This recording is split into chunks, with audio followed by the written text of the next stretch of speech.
You know those big dreams you have? The ones that feel kinda crazy? What if they aren't just fantasies, but are actually a map to your true purpose? Well, today, we're gonna dive into that exact idea by unpacking a modern classic, Paulo Coelho's The Alchemist. We're gonna go on a visual journey to get to the heart of its powerful message about what it really means to follow your dreams. Okay, let's start with the big question, the one that the whole story is built around. This right here. It's a challenge, right? It asks us to look past all the stuff we're chasing on the outside and think about what we're really looking for.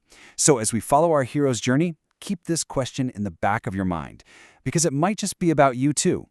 So, where does a journey like this even begin? Well, it's usually not with some huge explosion. It's more like a whisper. And in this case, it's a mysterious dream that a simple shepherd just can't seem to shake. So meet Santiago. He's a shepherd. His life is pretty simple, It's comfortable. He knows what to expect every day. But then something starts stirring. He keeps having this powerful dream over and over again about a treasure hidden near the Egyptian pyramids. And it feels like more than just a dream, It feels like a calling, an invitation to a whole different life.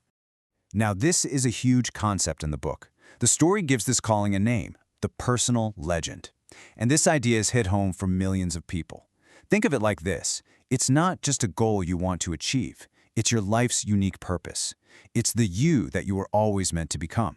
And for Santiago, this dream is the very first clue. But let's be real. We've all had dreams or big ideas, right? Hearing that call, that's actually the easy part. Answering it, that's where things get tough. And that brings us to what might be the biggest hurdle of all, just having the courage to start. And check this out. This is the massive choice Santiago is facing. On one side, you've got everything he knows, his sheep, his home, a safe, certain life, and on the other, a completely unknown and probably dangerous journey. To even try, he'd have to sell literally everything he owns, all based on, what? A dream? How many of us would actually make that choice? It's the ultimate test of faith. And this is the line. It's the core belief that gives Santiago the push he needs to take that leap. It's the book's most famous idea, that when you truly commit to your personal legend, the entire universe actually conspires to help you get there. I mean, what an empowering thought, right? That you're not out there fighting this battle alone. All right, so Santiago makes his choice. He goes for it. But he finds out pretty fast that when the universe helps you, it doesn't always mean it's going to be a nice, easy road. In fact, it's usually the total opposite. Almost right away, his journey just goes completely off the rails. He gets robbed, he's left with absolutely nothing in a brand new country.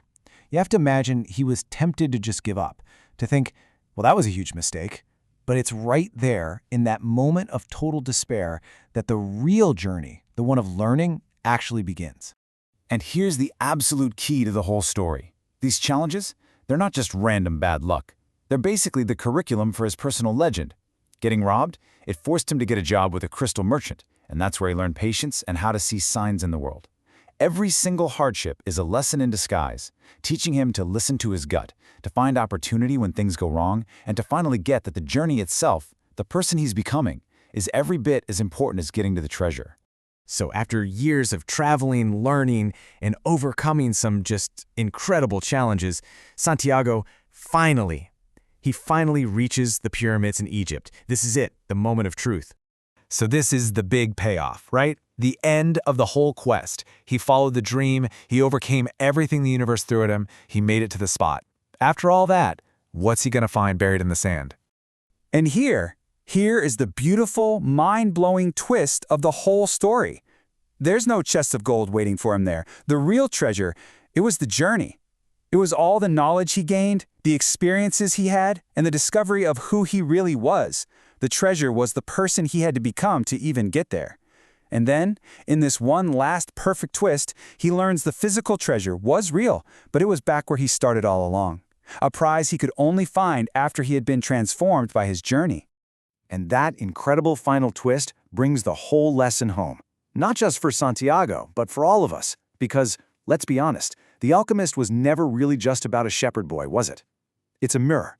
It's for anyone who's ever had a dream that they were just a little too scared to chase.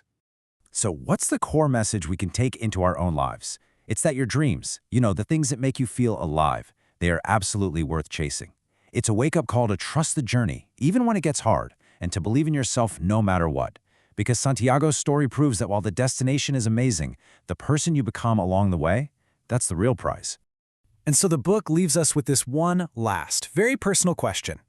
Your personal legend doesn't have to be some grand quest across a desert. It can start with one small choice, one single action. The journey is out there, waiting for you. The only question left is, what's your first step?